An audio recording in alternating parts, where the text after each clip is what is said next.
Oi, gente. Vamos dar continuidade aos conteúdos do EducaPE e essa aula trata de paratextos editoriais. E primeiro, o que seriam esses paratextos editoriais? Seriam textos que acompanham as obras literárias ou qualquer tipo de obra, qualquer tipo de livro, acompanha trazendo informações sobre ele ou fazendo críticas sobre ele. A gente vai ter muito texto falando sobre o texto, principalmente sobre o texto literário. Então é o texto que fala sobre o texto, né? Em primeiro momento, eu tenho aqui uma definição.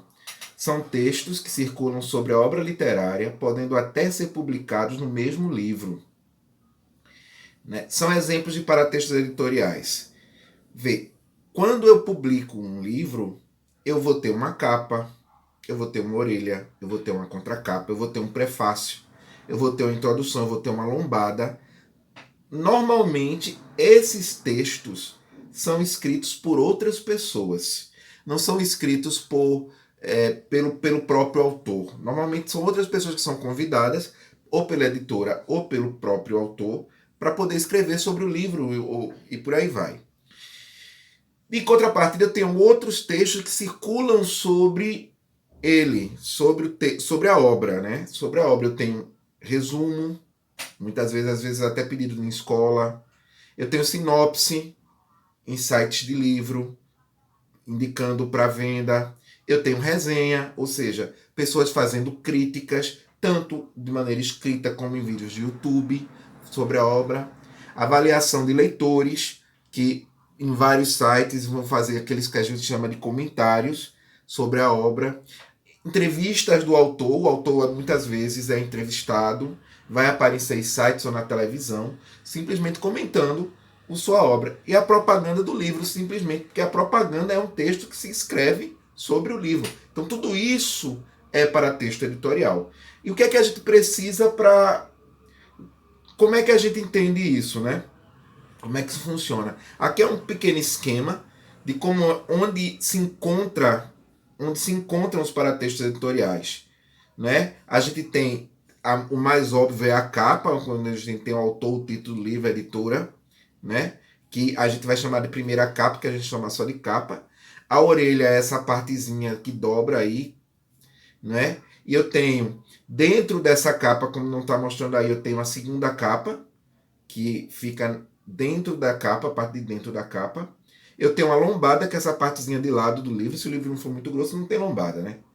Eu tenho a terceira capa, que é dentro da quarta capa, que essa quarta capa é a parte de trás do livro, como a gente chama. Eu tenho a orelha da quarta capa. E as páginas internas, que a gente vai chamar de miolo. Normalmente, o livro vai ter essa estrutura. Então vejam, eu posso ter várias situações com vários livros trabalhando em cima disso.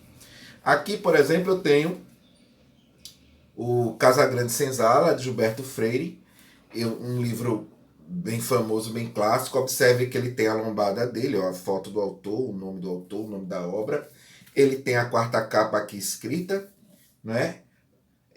Que são críticas, uma de Monteiro Lobato, outra de Darcy Ribeiro, outra de Fernando Henrique Cardoso, o ex-presidente. Uma foto, compõe. A capa eu tenho o nome do livro, uma imagem que ilustra o livro, entendeu? E aí eu vou ter a segunda capa não tem nada, eles optaram por deixar a segunda e a terceira capa sem nada, né? Outros livros, como aqui, ó, Deuses Americanos. Quem já viu essa série de Neil Gaiman, né? Tem uma série sobre ele e tudo mais. Esse aqui, ele já tem orelha, veja. Tem uma capa, eu tenho uma orelha, né?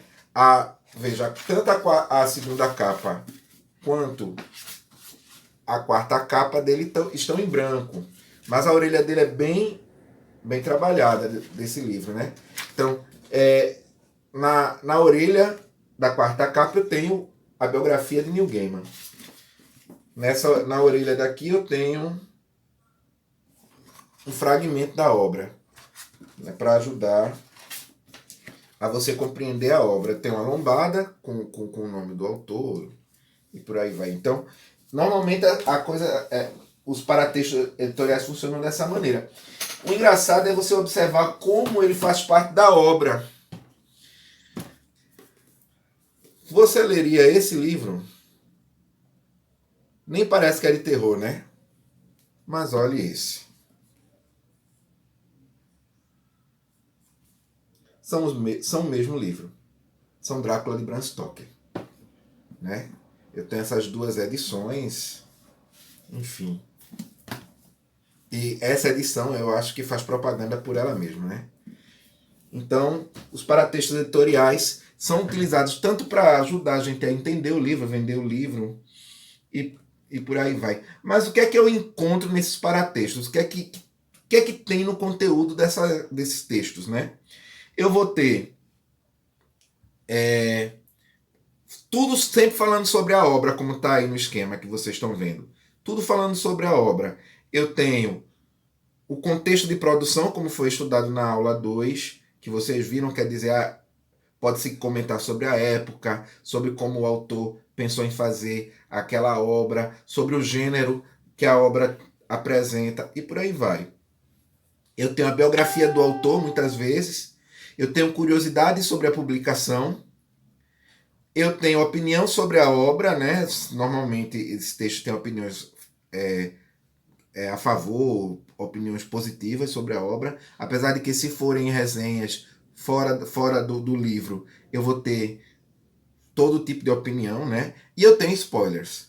Sim, eu tenho spoilers. Nesse tipo de texto a gente apresenta spoiler, então às vezes a gente tem que ter cuidado com essa coisa do paratexto editorial para a gente não estragar a graça de ler o livro, né? Bom, e como é que funciona? Primeiro, o que é o contexto de produção? A gente estudou na aula 2, a professora colocou literário, histórico e social. Histórico é a época, a gente pode comentar sobre a época que aquela obra foi escrita. Social, sobre que tipo de sociedade ele quer retratar, ou ele está se dirigindo para que tipo de sociedade. E literário é qual é o gênero, que expectativas do ponto de vista da arte literária o texto traz. Então, esse contexto de produção ele é bem trabalhado nesse tempo. Os spoilers. Sobre o que são os spoilers? Sobre a trama, quer dizer, normalmente, resumindo um pouquinho a história, os conflitos, as idas e vindas. Sobre cenas que você acha interessante e sobre personagens. Né? Às vezes o autor do texto, o autor que vai criticar, escolhe um personagem e comenta sobre ele, sobre os significados que ele traz para a obra. Bom, toda opinião tem que ser embasada em argumentos. Aí vocês vão me perguntar o que são argumentos exatamente. Argumentos são tudo aquilo que diz o porquê da minha opinião. Quando eu coloco minha opinião, eu vou ter argumentos. Normalmente esses argumentos em paratextos editoriais são interpretações de cenas. Pego uma cena e comento o que é que ela quer dizer e por isso eu tenho tal opinião. Eu tenho comparações com outras obras. Também é muito comum eu pegar uma obra e comparar com outra. Eu tenho o contexto de produção, como a gente viu anteriormente, né? Também sendo parte do meu argumentação. E minhas experiências pessoais. O que eu já vivi, tudo o que eu já senti, minha história. Para colocar, justamente para embasar a minha opinião. Tudo isso pode funcionar. Então a gente vê as avaliações que a professora trouxe. Né? Leitura muito. Tirei isso aqui do site da Amazon também, direto como ela fez. Leitura muito necessária ainda hoje, 2019, século XXI. Engana-se quem acha que a narração trata de assuntos passados e enterrados. Quer conhecer um pouco mais do Brasil? Comece por essa obra. Bom, praticamente ele está fazendo uma propaganda aí da obra por esse comentário do leitor.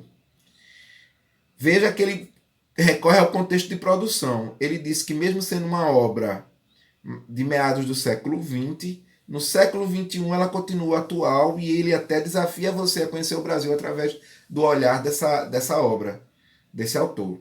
Achei bem interessante. Então veja que ele argumenta Veja que ele não precisou dizer esse livro é bom. Ele simplesmente trouxe a argumentação e a gente, nas entrelinhas, está entendendo que ele achou o livro interessante. Nessa outra avaliação, ela é bem interessante também porque ela é maior e é mais robusta, vamos colocar assim, do ponto de vista argumentativo. Trata-se de uma obra excepcional, mas o autor busca o caminho da ironia para se esquivar de um olhar piedoso sobre o sertanejo Severino de Maria. O tempo inteiro o retirante é cercado pela morte, mas em nenhum momento João Cabral permite uma consciência da responsabilidade de outros pela tragédia. E não existe uma ótica de revolta pelo contexto social, miséria e violência, vivido pela grande massa severina. Por outro lado, a própria tônica do assunto, em parte, já traz consigo o debate em torno da conscientização para as duas condições de vida do homem do campo nordestino: a demanda por terra, o cultivo, o conflito armado e as mortes e a vida demasiada difícil, sob material usado para a confecção da obra, segue as fotos, é isso. Então você tem aí a foto, ele utiliza até foto para argumentar que é uma obra interessante. Vejam que ele começa com uma frase já dando a opinião. Trata-se de uma obra excepcional. Está chamando que ela é melhor do que tudo que já foi visto antes por ele. Aí ele começa a argumentar por spoilers. Diz que é sertanejo, que Severino é filho de Maria. Fala que o tempo inteiro ele é cercado pela morte. Então você, mesmo o título da obra já sendo Morte e Vida Severina, ele traz um pouquinho do que a gente vai encontrar no conteúdo da obra, né? E faz algumas interpretações. Esse negócio de não existe uma ótica de revolta pelo contexto social vivido pela grande massa severina. Isso aí é uma opinião dele, é uma interpretação que ele faz para o desenrolar da obra. Também, no segundo parágrafo, ele traz uma ideia de o contexto de produção, sobre que sociedade inspirou a construção da obra, como é que a gente a entende e por aí vai. Essa obra trabalha com a reprodução ou a representação desse contexto de vida nordestino, de condições difíceis, muito difíceis relacionado à seca, à pobreza e por aí vai. E aí a gente vai ter uma proposta de produção para vocês, e é claro, vocês já adivinharam que vocês vão ter que fazer comentários, não é? A atividade vai estar lá na sala de aula virtual. Obrigado.